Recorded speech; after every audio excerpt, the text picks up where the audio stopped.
ముందుగా గణతంత్ర దినోత్సవ వేళ పద్మ అవార్డులను కేంద్రం ప్రకటించింది. 7గురికి పద్మవిభూషణ్ పురస్కారాలు, 19 మందికి పద్మభూషణ్, 113 మందికి పద్మశ్రీ పురస్కారాలు వరించాయి. ఏపీ నుంచి కళల విభాగంలో బాలకృష్ణకు పద్మభూషణ్ దక్కింది. తెలంగాణకు చెందిన దువ్వూరి నాగేశ్వర్ రెడ్డికి పద్మవిభూషణ్ వరించింది. చండీగఢ్కు చెందిన జస్టిస్ జగదీష్ కేహర్, గుజరాత్కు చెందిన కుముదిని రజనీకాంత్ లాకియా, కర్ణాటకకు చెందిన లక్ష్మీనారాయణ సుబ్రమణ్యానికి పద్మవిభూషణ్ దక్కింది. సాహిత్యం, విద్యా విభాగంలో ఎంటీవీ వాసుదేవన్ నాయర్, బీహార్కు చెందిన శారదా సిన్హాకు పద్మవిభూషణ్ వరించింది. నటి శోభన, తమిళ నటుడు అజిత్, కర్ణాటక సినీ నటుడు అనంత్ నాగ్కు పద్మభూషణ్ పురస్కారం దక్కింది.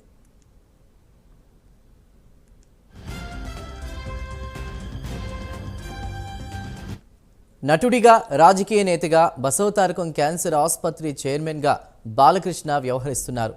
1974లో తాతమ్మ కళ చిత్రంలో ఆయన సినీ రంగ ప్రవేశం చేశారు. 14 ఏళ్ల వయస్సులో తండ్రి ఎన్టీఆర్తో కలిసి బాలకృష్ణ నటించారు.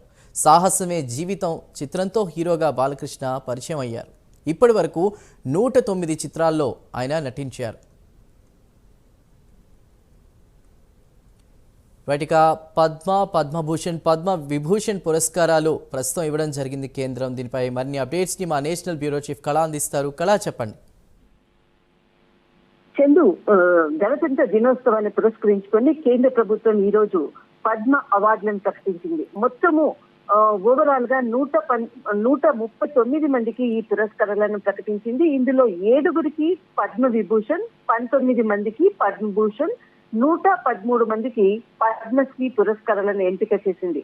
అయితే ఇక్కడ మనకు ఏదైతే పద్మ విభూషణ్ కి సంబంధించినటువంటి అవార్డు మాత్రం ఇక్కడ మనకు తెలుగు వాళ్లకు రావడం అన్నది ఇక్కడ చాలా ముఖ్యమైనటువంటి అంశము. ముఖ్యంగా మనకు తెలుగు వాళ్లకు సంబంధించినటువంటిది పద్మ అవార్డులు కూడా, తర్వాత పద్మ విభూషణ్, తర్వాత పద్మశ్రీ అవార్డుల్లో తెలుగు వారు ఈసారి చాలా మంది ఈ అవార్డు లభించింది. పద్మ విభూషణ్ కి మొట్టమొదట మనకు దువ్వూరు నాగేశ్వర్ రెడ్డి వైద్య రంగంలో విశేష సేవలు అందించినందుకు ఈ అవార్డు ప్రకటించడం జరిగింది.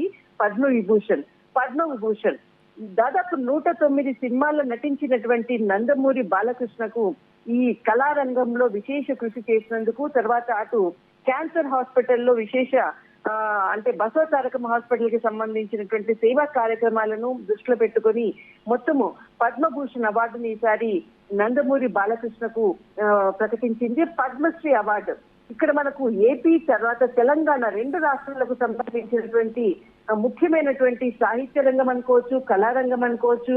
తర్వాత ఇక్కడ మనకు ఏదైతే పబ్లిక్ రిలేషన్స్ కు సంబంధించినటువంటి దీనికి సంబంధించినటువంటి వ్యక్తులకు ఈసారి పద్మశ్రీ అవార్డులు తెలుగు వాళ్ళకి దాదాపు 5 మంది పేర్లు ప్రకటించడం జరిగింది.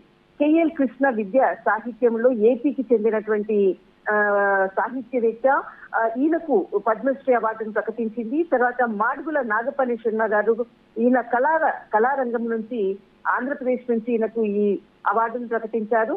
మందకృష్ణ మాధవ్ దాదాపు మనకు కొన్ని నెలలుగా నుంచి కూడా అటు ప్రధాని నరేంద్ర మోడీ గారు కూడా స్వయంగా ఆయనని అభిమానించి తర్వాత దగ్గరికి తీసుకొని హైదరాబాద్ లో ఒక భారీ బహిరంగ సభలో కూడా ఆయనని ప్రశంసించినటువంటి వ్యక్తి మందకృష్ణ మాధవ్. ఆయనకు తెలంగాణ నుంచి కూడా ఈ పద్మశ్రీ అవార్డు లభించింది. మిరియాల అప్పారావు కళారంగం, ఏపీకి చెందినటువంటి మిరియాల అప్పారావు కళారంగంలో విశేష సేవలు అందించినందుకు పద్మశ్రీ అవార్డును ప్రకటించారు. తర్వాత మనకు మరొక సాహిత్యవేత్త డి రాఘవేంద్రాచార్య పంచముఖి సాహిత్యము, విద్యలో విశేష కృషి చేసినందుకు, విశేష సేవలు అందించినందుకు ఆంధ్రప్రదేశ్ నుంచి పద్మశ్రీ అవార్డులను ప్రకటించింది. మొత్తం మీద ఈసారి మన తెలుగు రాష్ట్రాలకు సంబంధించినటువంటి ముఖ్యమైనటువంటి కృషి చేసినటువంటి విద్యావేత్త, సాహిత్యవేత్త, కళారంగంలో మాత్రం సేవలు అందించినందుకు పద్మవిభూషణ్, పద్మభూషణ్, పద్మశ్రీ అవార్డులను కేంద్ర ప్రభుత్వము కొద్దిసేపటి క్రితమే ప్రకటించింది. అయితే ముఖ్యంగా ఇక్కడ మనకు ఈ 139 మంది ఏదైతే కేంద్ర ప్రభుత్వం ప్రకటించిందో అందులో దాదాపు మనకు 19 మంది పద్మ భూషణ్ అవార్డులు అందుకున్నటువంటి వాళ్ళు ఉన్నారు. అయితే ఇక్కడ మనకు మొత్తము ఇక్కడ పద్మభూషణ్ అవార్డుకి ఎంపిక చేసినటువంటి వాళ్ళు 19 మంది ఉన్నారు.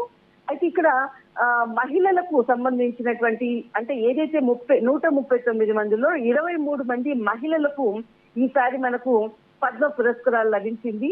అయితే ఇక్కడ బాలకృష్ణకు సంబంధించినటువంటిది ఎప్పుడైతే అవార్డు ప్రకటించారో ముఖ్యంగా మనకు కొద్ది సేపటి క్రితమే జూనియర్ ఎన్టీఆర్ ఒక ఎక్స్ వేదిక కూడా ట్వీట్ చేయడం జరిగింది. అసలు పద్మభూషణ్ పురస్కారానికి లభించడంపై ఎన్టీఆర్ ఎక్స్ వేదికగా మాత్రము కంగ్రాట్స్ బాలాబాబాయ్ అంటూ ఎక్స్ వేదికగా కూడా ఆయన సినీ పరిశ్రమకు ప్రజాసేవకు మీరు చేసిన అసమానమైన సేవలకు ఈ గుర్తింపు లభించిందంటూ తారక్ తన ఎక్స్ లో పోస్ట్ చేయడం జరిగింది.